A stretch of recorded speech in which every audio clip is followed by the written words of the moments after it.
Chapter 2 Horrible Harry, the Stub People, and Halloween. The day before Halloween, Harry planned his invasion. It's time to bring doom to our room, Doug, he said.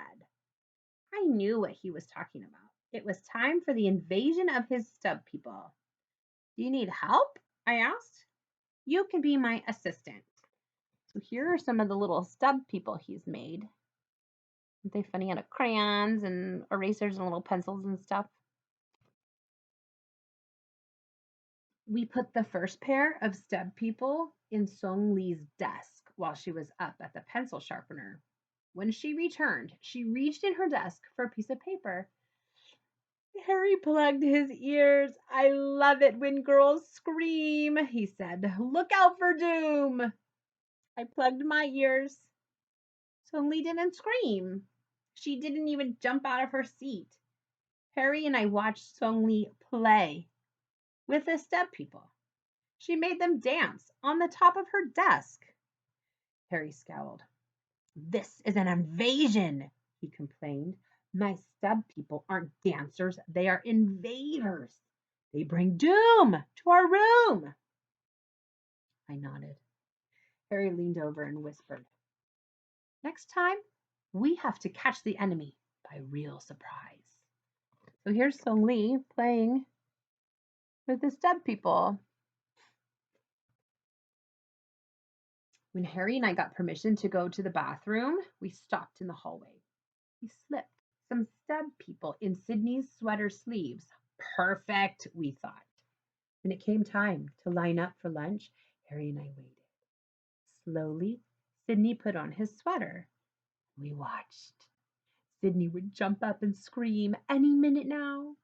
But when Sydney put his arm in the sleeve, the stub people just fell through and landed on the floor. Sydney never saw them. Neither did Ida or Mary. They stepped on them. Harry kneeled down and scraped the stub people off the floor. Gently he wrapped them in his handkerchief. We buried them in the garbage during lunch recess, and we gave them a farewell salute. This means war, Harry exclaimed. We've lost too many men. We have to invade the mainland now. What's the mainland? I asked. You'll see, Harry said. Just before the bell rang, Harry put 2 pairs of stub people on the teacher's desk. The teacher's desk? I said. The teacher's desk, Harry repeated. Prepare for doom in our room.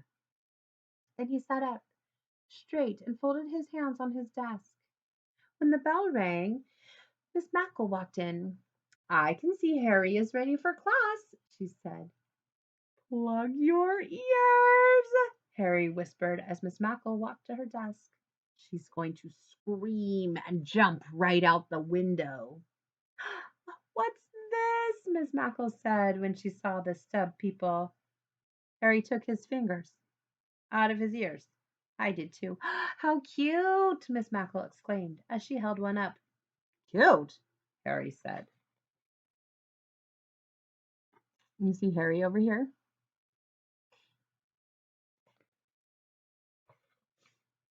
Cute, I said. Harry and I gave each other a look. How could that be? The stub people are the scariest creatures on earth. Harry put his head down on his desk and buried his face in his arms. Sometimes it's real hard for Harry to be horrible. Cheer up, I said. Tomorrow's Halloween. That's your favorite holiday. You'll be real scary then. Harry looked up. Halloween? He grinned. Nobody knew what Harry was going to be for Halloween, but everybody knew it would be something horrible. Just before the 3 o'clock bell rang, he talked about it. Are you going to be Frankenstein? Ida asked Harry. Harry flashed his white teeth. Scarier than that. Are you going to be a skeleton? Mary asked. Harry shook his head. Much, much scarier than that. Are you going to be a vampire? Song-Li asked.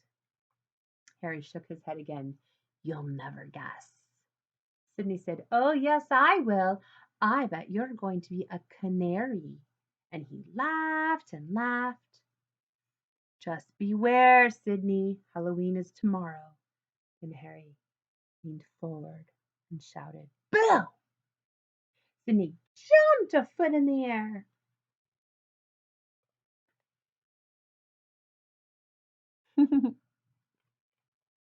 The next morning in school, everyone watched the door and waited for Harry. When a huge witch came in, everyone shivered. Oh, it's Harry! They shouted. And then the witch took off her green mask. Good morning, boys and girls, a voice said. It was Miss Mackle.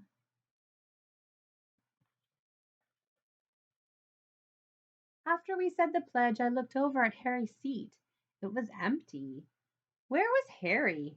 And then at 9:05, a very big Count Dracula showed up at the door. Everyone really shivered. It's Harry! They shouted. And then a voice said, Happy Halloween, boys and girls. It was the principal, Mr. Cardini. Then at 9:10, something slithered into the room. It was long and striped. It had a thin red tongue. Ah! Screamed Sydney. Miss Mackle walked over to look. And who are you? She asked. The snake slithered across the classroom, and everyone screamed. The snake went. Miss Mackle started to tap her foot. If it's who I think it is, you're 10 minutes late for school. Everyone leaned forward to see. A head popped out of the snakeskin and flashed his white teeth. Harry! Everyone shouted. You're late, Miss Mackle said. Snakes don't move that quickly, Harry replied. It took me a long time to slither across the playground. Well, you'll have to make up the extra time after school, Miss Mackle said. 10 minutes. Harry made a face. Sydney beamed. My watch says 9:12. Harry glared at Sydney. Sometimes Harry is so horrible. He has to stay after school.